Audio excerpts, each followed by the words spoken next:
And there is Darin on IG. How are you, boss? Hey, awesome, my man. How are you? I can't believe two old dudes figured this shit out. Man, let me tell you something. I didn't make it through college, so this was a test for me. Man, I've done multiple lives, but this is the first time we've done a double live where we're live on Facebook and Instagram. Uh-oh. We almost pulled it I off lost last you on week, the but he wasn't volume. live on Facebook, only I was. So if you guys see us going back and forth with our heads, it's because not only is our head always on a swivel, we are looking at Instagram and we're also looking at the Facebook Live. So, Darin, we got people logging in here. Go ahead and share with us in the comments who you are, where you're hitting us up from. I'll be responding back here and there. But the 20-minute showdown, episode 5. And what we do is 3 questions back and forth, 20 minutes or less. Try to offer high value with speed. The place we always start is obviously the story. So tell everyone that 90-second version. Tell us a little. Welcome, Germany. Tell us a little bit about yourself. All right. Well, thank you, Nick. First of all, man, it's an honor to be able to jump on here with you today, and I appreciate the invitation. And you made me nervous, man, playing like what was the Rocky music or the AC/DC music and the stories. And I'm like, oh my gosh, like, are we going to take off our shirts and do push-ups or whatever? But maybe. well,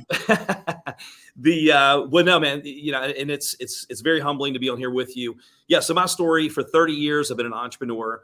The first 7, I failed. And I ended up on government assistance, having my car repossessed, on Medicaid, applying for food stamps, depressed, went to the doctor for depression, living in a small town and being a college dropout and failing at life. I didn't feel like I had a lot of hope, but then I was very blessed to finally get around some people that looked at me not as how I was, but how I could be with my God-given potential. And that completely changed my world. And so over the last, 30 years, I've had franchises that did well. I was in network marketing for 28 years and was blessed to do very well in that space. I've done some online stuff, branding, e-commerce. And so now I love being able to, hopefully be that person that I wish I would have had back then, that would have been able to help me really shave years off my learning curve and be a lot farther than I am. Well, I'd say you very humbly delivered that story, which was you did a little bit of this and a little bit of that. And I know you've done a lot of this and a lot of that.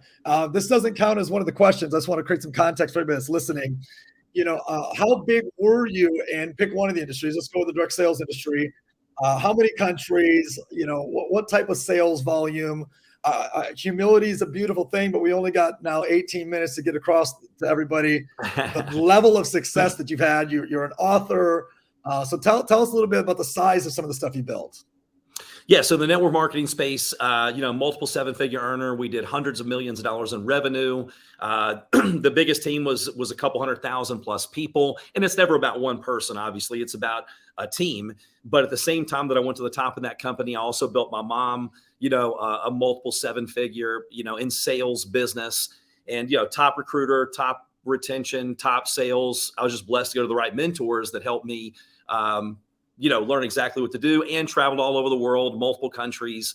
And so, yeah, that's probably the quickest version. Hundreds of millions in sales and dozens of countries. I think that summarizes in a really a great synopsis. So, guys, my quick backstory: from Michigan originally, very blue collar, middle class upbringing.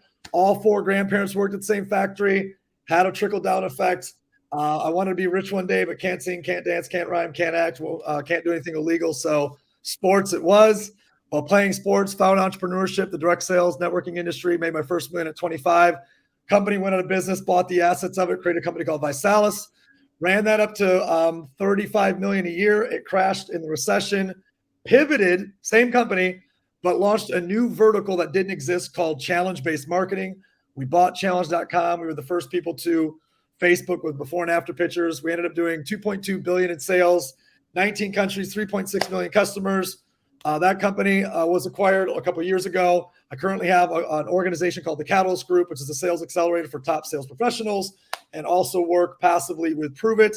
So it has been a roller coaster of all the highest ups and downs during that decade.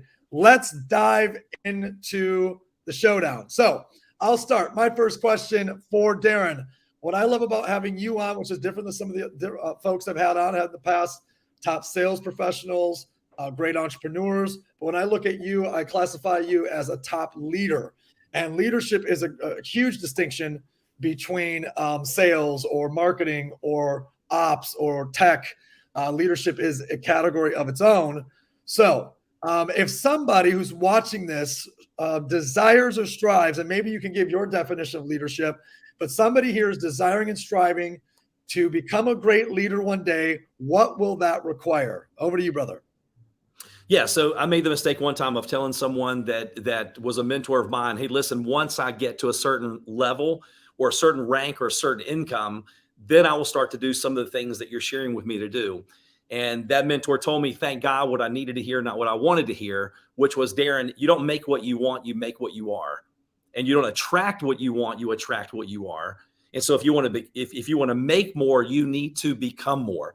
And so that, to me, is, leadership is an inside outside job. You've got to be bigger on the inside than you are the outside. And so when I started working on myself daily, so for those of you that are watching, you find someone that has what you want, like a Nick, and you listen to what they say, you model what they do, and you just become a sponge. So for me, leadership is working on you on a daily basis, and that takes care of a lot of the other things. Okay, and so what type? I'm going to ask a follow-up question if I can. So a person makes the decision to work on themselves, and they become they have mastery over certain aspects of that. What's the next step then to then elevate their leadership after mastery of certain things for self? Well, for me, it was, creating the daily habits and rituals to where I didn't go on how I felt, because we're very rarely going to feel motivated and inspired on a daily basis to go out there and do what we need to do. So I created that daily rituals and habits, because at first we create them, then they create us.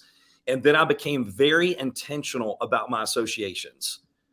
To me, that's the next step. The associations are everything. And that's why, for me, that's why I love hanging out with people like you. If you're the smartest person in the room, you're the wrong room. So when you become very intentional about your associations, you can't outwork your environment and the people around you. That starts to elevate everything in your life, including your leadership. Magic. I love that one. Thank you. Okay, over to you. I'm ready. All right, my man. So they're saying the next 5 to 8 years, Tony Robbins is talking about, hey, look, we're going into a winter. You can either freeze to death, or you can ski and snowboard and have a great time. So knowing that we're getting ready to go through some challenging times, knowing that the biggest transfer of wealth happens during recessions, depressions, and during wars, what are you doing to prepare? How will you capitalize and serve the most people as we're going into these challenging times? I'm going to say there's, for me, and then what I suggest to others, it's actually one and the same based on the current trajectory of what I'm doing. But sales mastery is an irreplaceable skill, right? So somebody that has mastery over sales, they don't lose their job. In fact, the salespeople are the last people to go.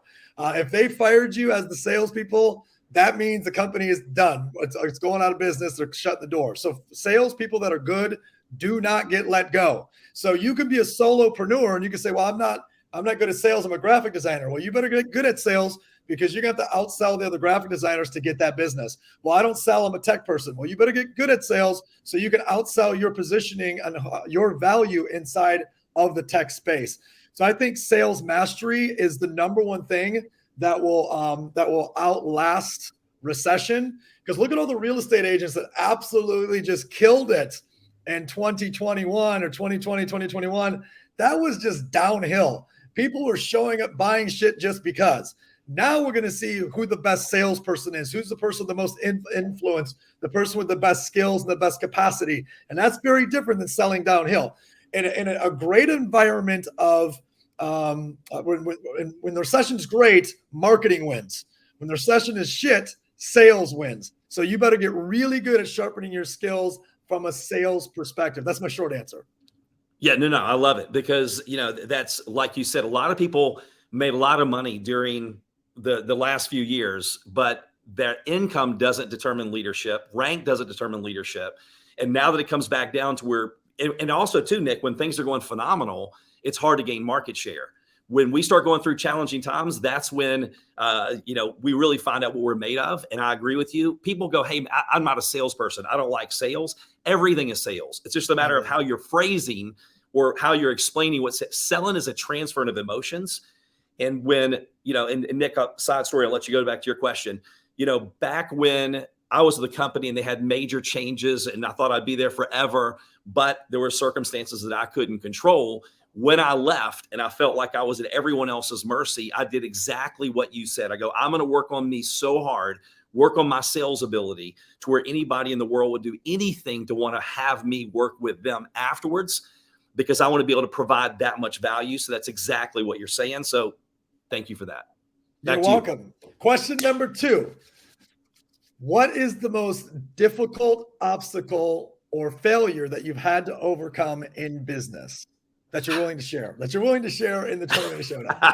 All right. That I'm willing to share. That would be the obstacle where it was when I walked into our bedroom and shut the door behind me, and I walk over to the closet and I grabbed this big Coca-Cola plastic piggy bank where I told my daughter, hey, put all your money in that big Coca-Cola plastic piggy bank. Someday we'll go to Disney.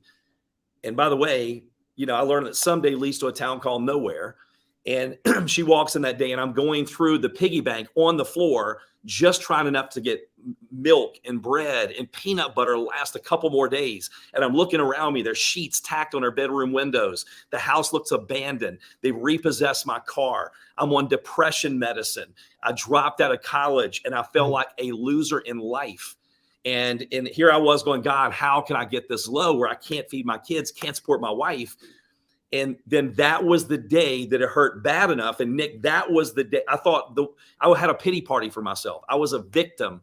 But then I walked into the other room, and that's when I wrote on the wall, because it hurt bad enough that day, I will until, which is my book. That's where the book title came from. And so what ended up being what I thought was the worst thing that ever happened to me, when I stopped being a victim and started going, okay, listen, this is my responsibility. Even though this guy walked off building me a house, I hired him to build a house. So it's not his fault. I have to take responsibility if I ever want to change my life, because as a victim, we have no choices. Like we're just a victim of our circumstance, of life, where we live, lack of education. So when I stopped having a pity party, when I started asking, what can I learn from this experience? How can I grow through these times, not just go through them? What can I do to change my life? That was the pivotal point. We can't change our life overnight, but we can change the direction of our life overnight. So sometimes the worst things that ever happened to us end up being the best things that ever happened to us. It sounds like at that moment, the nail got deep enough. The old story of the dog, right? The nail got deep enough. Yes, it hurt. It hurt bad enough. Intense story. How many of you guys out there watching this can relate to having that deep, painful moment? Either break down or break through, as Tony Robbins would say, and you chose to break through as opposed to break down. And that's where what I love about your story you just shared is that's where you came up with your mantra, which later became, the title of your book. Pretty freaking cool. Yes. And you know what, Nick, and I'm glad you asked me that question, because that was actually the question I was going to ask you next, because there's so many people going through challenging times right now, and they think that they're not going to end. Storms don't come to stay. Storms come to pass. This too shall pass. And as long as we ask the right questions, we go to the right people, we change our associations, everything changes. So for you, Nick, pretty much similar question. What was something in your life that you're willing to share that you thought was one of the worst things that ever happened to you, but ended up one of the best things that ever happened to you? And how did you make that happen? I'll go to when I was 22, maybe 23. The owner of the company that I was a part of decided to exit the company, and my leader, who was attached to him emotionally, left with him. And I was, again, early 20s, and my organization was all kids in their early 20s or teenagers, right? So in one day, 8 of my top 11 producers had left my organization, left my company to go with my former upline and the owner of the company. And I chose to make a less emotional decision, and I stayed and stayed inside the company. But that exact moment forged me as a new leader, because up until that point, everyone that was a part of my organization, they were connected through me, but they followed someone else. They followed the person that enrolled me, or they followed the owner of the company, and they didn't follow me. So I pulled the 3 guys in that were left, and it was just the 4 of us. And these guys were like, we're going to take everything you got. We're going to take your whole organization, blah, blah, blah, blah. And just the 4 of us are sitting there. And I said, this will never happen again. When we go rebuild this, and we will go rebuild this, they will never follow anyone else again. They will follow us. And that's where I learned to be an independent leader of strength. What I thought was the worst thing that happened to me, losing 8 of my top 11, became the best thing for me because it forged that early leadership and those calluses that I needed to come, be a survivor in leadership and growth. Yes, so good. And I know sometimes we can look back, and there's got to be, let us know if you can relate in the comments. You look back and think what was punishment. There are times, Nick, in my life, I'm like, man, am I being punished? And look back, and it wasn't punishment. It was actually preparation. The same version that got me to one level was not the same version that would take me to the next level. And when I was asking, not everybody believes what I believe, but I was like, man, God and direct me. And then I was getting aggravated because all the challenges I was going through, and looking back, that's exactly what was happening. It took those circumstances. The same hammer that shatters glass forges steel. Great answer. Yes, sir. Okay. So taking us home, the 2 most important skills or emotions, I'll go either way, 2 most important skills, values, emotions that somebody must possess. If you want to go 3, be my guest, in order to achieve whatever their individual dream is, they must possess blank, blank, and blank. All right. Well, first of all, just by listening, for all of you that are watching, look at the power of Nick's questions. And I think one of them is learning to ask great questions. The quality of our life is determined by the quality of questions that we ask ourselves and other people. Like, these are deep questions. And that's why it makes me nervous. Nick put me on here in front of everybody going, we're going to hit you with questions, but being able to ask great questions, being able to handle the emotional roller coaster. You can be like a squirrel on crack one day, jacked out of your mind, right? And you can imagine that. You always see a squirrel running back and forth across the road, right? But, jacked out of your mind going, listen, this is it. My dream machine is back on. I'm going to the top, whatever it takes. All the right sayings are going to find us at the top of the mountain or on the side of the road dead. And then the next day, like, you're ready to get on the sofa in a Snuggie, watch a Hallmark movie, eat bonbons. You're in the self-doubt mode. And then the next day you're back up. So learning to handle the emotional roller coaster. That's why it's so important to have clarity on what you really want, because that clarity gives you focus, and then focus gives you energy, and your reasons pull you through those challenging times. And I would say if I gave you one more, it was discipline.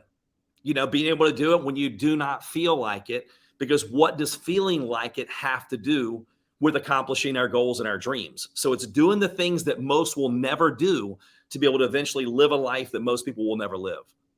Emotional intelligence and discipline. I'm typing that into the Facebook group right now. Emotional intelligence and discipline.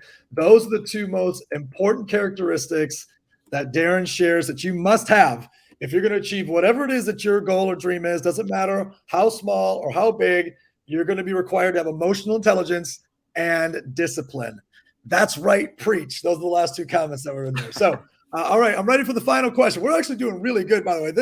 We're the only 2 that are actually going to finish this in about 20 minutes. So, what's number 3? I'm ready. There we go. All right. So this is, and I like simple stuff. So here's what I would say. I always ask myself, hey, look, if I could go back and talk to the 20-year-old Darin, what is one thing, and you could even give me 2, what is one thing that you would tell yourself that would help shave years off your learning curve, compress time frames, help you avoid mistakes? I would love to know from myself what you would tell the young, well, you're young now, but the younger Nick Sarnicola. I've been asked this question a few times, and I always say the same thing, which is go faster, quicker, go faster sooner, go faster and harder sooner. Believe all of it.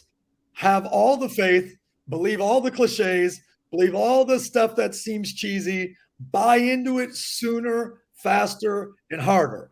And I drank the Kool-Aid, like early I drank the Kool-Aid. By the time I was 20, I had made the decision to leave home, go to California, and take over the world in the business that I was in. And I was sold out to that. If it didn't feed my business, my brain, or my body, I didn't touch it for 100 hours a week, grind.